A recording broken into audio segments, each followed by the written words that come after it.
जी हाँ, तो दोस्तों फिर से हम आपका एक मरतबा स्वागत करते हैं हम अपने यूट्यूब चैनल पर। दोस्तों आज की वीडियो में हम बिहार बोर्ड के क्लास 10th के मैथमेटिक्स का एक्सरसाइज नंबर 1.2 के प्रश्न नंबर 3 पढ़ने वाले हैं। देखिए प्रश्न क्या कहता है कि अभाज्य गुणनखंड विधि द्वारा पूर्णांकों के एचसीएफ और एलसीएम ज्ञात कीजिए। यानी अभाज्य गुणनखंड विधि का उपयोग करना है। पहला प्रश्न क्या है, 12, 15, 21, ये तीनों नंबर का जो है ना हमको क्या करना है, एचसीएफ और एलसीएम ज्ञात करना है। तो सबसे पहले हम यहाँ पे क्या लिख देंगे, हल। यहाँ पे क्या लिख देंगे, हल। हल के बाद ये तीनों नंबर है ना, इन तीनों नंबर का पहले हम क्या कर लेंगे, एलसीएम निकालेंगे। जैसे अभाज्य गुणनखंड के रूप में लिख देंगे तो पहले 12 है, फिर 15 है, फिर 21 है। ठीक है, तो पहले इस सब का क्या कर दीजिए, एलसीएम निकाल दीजिए। एलसीएम निकालने तो सब कोई भी करता होगा, 2 एकम 2, 2 छक्के 12, 2 तिया 6, फिर 3 एकम 3, अब फिर 3 से लग जाएगा, 3 पंजे 15, 5 एकम 5, इसमें 3 से लगेगा, 3 सत्ते 21, 7 एकम 7। ठीक है, ये तीनों नंबर का क्या निकाल दिए, एलसीएम। अब सबका अलग अलग लिख दीजिए, 2 गुने 2 गुने 3 गुने 1 बराबर 12, 3 गुने 5 गुने 1 बराबर 15, इसी तरीके से 3 गुने 7 गुने 1 बराबर 21। ये तीनों का हम क्या कर दिया, अलग अलग रूप में लिख दिए। ठीक है, अब हमको सबसे पहले एचसीएफ चाहिए। पहले क्या बोला, एचसीएफ निकालिए। तो एचसीएफ निकालने के लिए अभाज्य गुणनखंड विधि वाला बोले ना, जितना भी नंबर दे दे उस सब में देखो कि सब नंबर में जो संख्या पाई जाएगी, सब में यानी सब का जो अलग अलग अभाज्य गुणनखंड के रूप में लिख दिया ना, सब में जो पाया जाएगा वो उसका एचसीएफ होगा। सब में जो पाया जाएगा वो उसका एचसीएफ होगा। तो सब में कौन पाया जा रहा, देखो ये 2 को देखो, 2 सब में पाया जा रहा, नहीं पाया जा रहा तो 2 एचसीएफ नहीं होगा। 3 देखो, 3 सब में पाया जा रहा, इसमें हाँ 3 पाया जा रहा ना, तो 1 नंबर 3 हो जाएगा।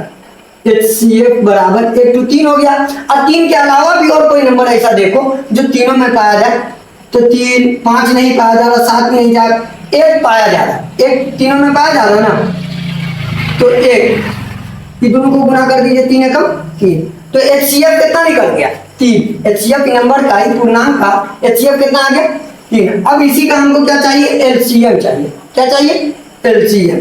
तो एलसीएम करने के लिए क्या करते हैं, देखिए एलसीएम के लिए क्या करेंगे कि जो एचसीएफ आएगा ना उसके अलावा जो बाकी नंबर बच गया उस सबको गुना कर देंगे। एचसीएफ जो आया है ना उसके अलावा उसको भी गुना करेंगे, लेकिन उस जैसे तीनों में पाया जा रहा है जो नंबर उसको एक के मरतबा लिखेंगे और उसके बाद जो बाकी रह जाएगा ना उस सबको गुना कर देंगे। तो एक तो देखिए E3 अलग हो गया, ये पूरा एक अलग हो गया। तो पहले E3 गुने 1 को लिख देंगे एलसीएम के लिए, उसके बाद ये तीनों के अलावा जो बचा हुआ ना उस सबको गुना कर देंगे। तो E2 बचा हुआ 2, फिर ये वाला 2 बचा हुआ 2, फिर ये वाला 5 बचा हुआ 5, फिर ये वाला 7 बचा हुआ 7। अब इस सबको क्या कर दीजिए, गुना कर दीजिए। क्या कर दीजिए, तो 3 एकम 3, 3 दूनी 6, 6 दूनी 12, 12 पंचे 60, और 7 को 7 से गुना कर दीजिए तो 0, 7 छक्के 42। तो इसका आंसर कितना आ गया, इसका एलसीएम कितना निकल गया, 420। इसका एलसीएम कितना हो गया, 420। अब हम प्रश्न नंबर 2 ले लेते हैं।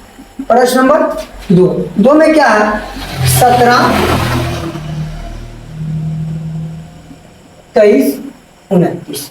अब इस सब का पहले हमको क्या करना है, एलसीएम निकालना है। क्या निकालना है, एलसीएम निकाल दीजिए। 17 से लगेगा, 17 एकम 17, एम भी किससे लगेगा, 23 से लगेगा, 23 एकम 23, एम भी कैसे लगेगा, 29 से, तो 29 एकम 29। अब सबका अलग अलग कर दीजिए, 17 गुने 1 बराबर 17, 23 गुने 1 बराबर 23, और 29 गुने 1 बराबर 29। अब हमको क्या चाहिए, या अभाज्य गुणनखंड के रूप में लिखा गया। अब हमको इसका एचसीएफ चाहिए। क्या चाहिए, एचसीएफ। एचसीएफ क्या कहता है, एचसीएफ जो तीनों में पाया जाएगा वो उसका एचसीएफ होगा। तो एचसीएफ बराबर क्या, बराबर एचसीएफ बराबर तीनों में कौन पाया जा रहा है, ये 1 पाया जा रहा है, तो एचसीएफ कितना हो गया, 1 हो गया। अब हमको क्या चाहिए, एलसीएम। तो एलसीएम के लिए अभी हम बताएं, एलसीएम के लिए क्या होता है कि जो तीनों में पाया गया ना उसके अलावा उसको भी लिखना है, और उसके अलावा जो नंबर बाकी रह गया है उस नंबर को गुना कर देंगे। तो एक तो ये एक आ गया, उसके बाद इस गुने 17 गुने 23 गुने 29, इस सबको गुना कर दीजिए। अब गुना करके जो आएगा वो उसका एलसीएम निकल जाएगा। तो गुना कर दीजिए एलसीएम 17 गुने 23, 3 7 21, 3 एकम 3, 3 2 5, 2 7 14, 2 एकम 2 1 3, 1 5 4 9, 3 4 9, फिर इसी को 29 से गुना करना है। 2 एकम 9 9 81, 9 27 27 8 35, 2 एकम 2 2 18, 2 6 7, ठीक है। तो 9 2 18, 2 6 7, ठीक है। 2 1 3 8 5 13, 4 7 11, कितना आ गया 11340। तो एलसीएम कितना निकल गया 11339, 11339। तो इस संख्या का एलसीएम कितना होगा, इन पूर्णांकों का एलसीएम कितना हो जाएगा 11339, ठीक है। तो इस तरीके से हम बनाते हैं। अब हम प्रश्न नंबर 3 लेते हैं। क्या लेते हैं 3 क्या है 8 है 9 है 25 है। इस सब का पहले आवाज गुणनखंड कीजिए। 2 चौके 8, 2 दूनी 4, 2 एकम 2, ठीक है। इसके बाद 3 से लगेगा इसमें 3 तिया 9, 3 एकम 3। अब किससे लगेगा 5 से, 5 है 25, 5 एकम 5। ये सब काम क्या कर दिए एलसीएम निकाल दिए। अब यहां से सबको अलग अलग रूप में लिख दीजिए। 2 गुने 2 गुने 2 बराबर गुने 1 बराबर 8। इसी तरीके से 3 गुने 3 गुने 1 बराबर 9। 5 गुने 5 गुने 1 बराबर 25। अब जो तीनों में पाया जाएगा ना वो एचसीएफ हो जाएगा। जो तीनों में पाया जाएगा वो एचसीएफ हो जाएगा। तो देखिए कौन ऐसी संख्या जो तीनों में पाया जा रहा है। तो ये 2 देखते हैं तो 2 ही दोनों में नहीं पाया जा रहा। इसी तरीके से 3 देखते हैं तो 3 इसमें नहीं पाया जा रहा, इसमें नहीं पाया जा रहा। 5 देखते हैं तो 5 नहीं पाया जा रहा वो दोनों में। तो यानी एक के अलावा कोई भी ऐसा नंबर नहीं है जो तीनों में पाया जाए। तो एचसीएफ कितना हो गया 3 1 हो गया, सॉरी एचसीएफ कितना निकल गया एचसीएफ बराबर 1, क्योंकि जो तीनों में पाया जाएगा वो क्या होगा एचसीएफ होगा। अब हमको एलसीएम चाहिए, क्या चाहिए एलसीएम।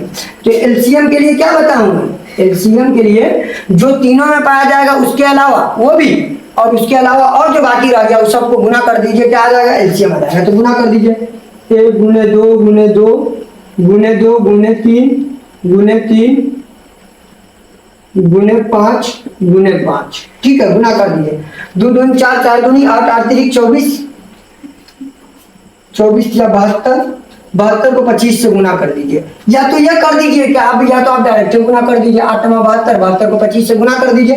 तो गुना कर देते हैं 72 25, 5 दूनी 10, 5 7 35, 35 और 1 36, 2 दूनी 4 2 7 14, 0 6 4 10 4 4 8, 1800।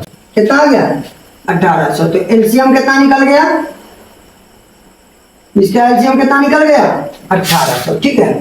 तो ये रहा ये तीनों क्वेश्चन। अब हम देखते हैं इसी चैप्टर का यानी इसी एक्सरसाइज का 1.2 का प्रश्न नंबर 4 पढ़ेंगे। जी हाँ, तो प्रश्न नंबर 4 देखते हैं। प्रश्न नंबर 4 क्या कर रहा है कि एचसीएफ 306 657 बराबर 9 दिया है। एलसीएम 306 657 ज्ञात कीजिए, ये इसका क्वेश्चन है, ठीक है। बहुत आसान है। यानी 2 नंबर था, एक था 306 और दूसरा था 657। ये दोनों नंबर का एचसीएफ निकाला गया ना तो कितना आ गया 9 आ गया। ये दे दिया हुआ क्वेश्चन में। तो बोला फिर इसी दोनों नंबर का आप हमको एलसीएम निकाल के दिखाइए, दोनों नंबर का एलसीएम भी ज्ञात करके दिखाइए। तो देखिए यहाँ पे कैसे आप सोल्व करेंगे, बहुत ही आसान है। यहाँ पे लिखेंगे हल, यहाँ पे क्या लिखेंगे हल, हल के बाद लिखेंगे दिया है। यहाँ पे क्या लिख देंगे दिया है। देखिए दिया हुआ है क्या कि ये 306 है ना, तो इसको क्या लिख देंगे पहली संख्या। इसको क्या लिख देंगे पहली संख्या। ये क्या होगा पहली संख्या। तो पहली संख्या बराबर 306 दिया हुआ है, ठीक। इसी तरीके से दूसरी संख्या भी क्या दिया हुआ, वो जो दूसरा वाला है ना वो उसकी दूसरी संख्या आ जाएगी। दूसरी संख्या बराबर 657, ठीक है। इसी तरीके से और क्या दिया हुआ एचसीएफ बराबर क्या बराबर एचसीएफ बराबर 9 दिया हुआ। एचसीएफ बराबर 9 दिया हुआ।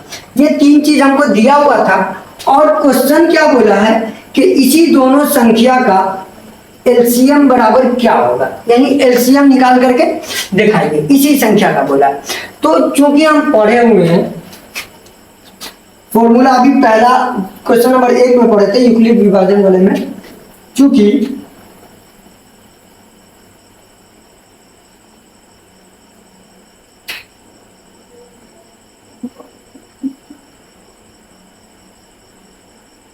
पहली संख्या बराबर पहली संख्या गुने दूसरी संख्या बराबर एचसीएफ गुने एलसीएम। यह फॉर्मूला ही होता है कि चूंकि पहली संख्या गुने दूसरी संख्या बराबर एचसीएफ गुने एलसीएम, ये फॉर्मूला होता है, ठीक है। अब ये इसमें जो जो चीज दिया हुआ उसकी जगह पे उसकी वैल्यू बैठा दो, उसकी वैल्यू पुट कर दो। तो अब यहाँ पे क्या दिया हुआ देखो, इसलिए पहली संख्या, तो पहली संख्या क्या 306, तो पहली संख्या की जगह पे क्या लिख देंगे 306 लिख देंगे। उसके बाद गुने दूसरी संख्या, तो दूसरी संख्या क्या दिया हुआ 657, तो दूसरी संख्या की जगह पे क्या लिख देंगे 657 बराबर एचसीएफ, तो एचसीएफ भी दिया हुआ 9, एचसीएफ भी दिया हुआ 9, अब गुने एलसीएम। ये पूरा दिया हुआ था, हम जैसे जैसे दिया हुआ था उसको लिख दिए, क्योंकि एलसीएम नहीं दिया हुआ तो एलसीएम की जगह पे एलसीएम लिख देंगे, ठीक है। उसके बाद क्या करेंगे कि यहां से एक चीज समझना, हमको क्या चाहिए एलसीएम चाहिए, क्या चाहिए एलसीएम। तो एलसीएम को एक तरफ रखेंगे, बाकी नंबर को उधर ले जाएंगे, ठीक है। तो इसको ले जाने से पहले आप एक चीज समझिए, ये फॉर्मूला हमेशा याद रखिएगा। पूरे मैथ अभी जो क्लास 10th में पढ़ेंगे ना, वो पूरे में ये बहुत काम देने वाला, जो अभी बता रहा हूँ वो ये है कि फॉर्मूला ये होता है, अगर कोई नंबर प्लस में है, बराबर के इधर प्लस में है, उसको अगर के बराबर के उधर ले जाया जाए, बराबर के उधर ले जाया जाए, तो वो किस में हो जाता है माइनस में चला जाता है। किसमें, कोई भी प्लस वाला नंबर है ना, उसको बराबर के इधर लाइए या उधर ले जाइए, इधर ले जाइए या फिर उधर ले जाइए, वो प्लस वाला तो माइनस में हो जाएगा, किस में हो जाएगा माइनस में। ये रूल हमेशा याद रखिएगा। दूसरे नंबर पे क्या होता है, कोई भी नंबर अगर माइनस वाला है, वो बराबर के उधर जाने में प्लस में चला जाता है, यानी बराबर के इधर वो माइनस में था, अब बराबर के उधर जाएगा तो किस में चला जाए प्लस में।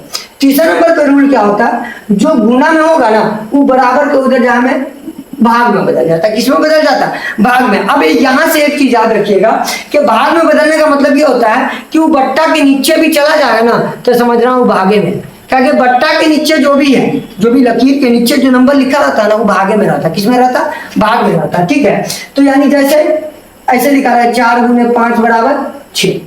अब हमको क्या नहीं, मान लीजिए कि 5 की वैल्यू निकालना, मान लीजिए तो ये 4 किसमें गुना में है ना, तो वो बराबर के उधर जाएगा। तो हम रूल क्या बताएं, जो गुना में होगा बराबर के उधर जाने में भाग में बदलता, तो भाग में बदलने का मतलब ये होगा कि 6 बट्टे में 4 हो जाएगा, ये 4 किसमें चला जाएगा बट्टे में, ठीक है, बात समझ आई।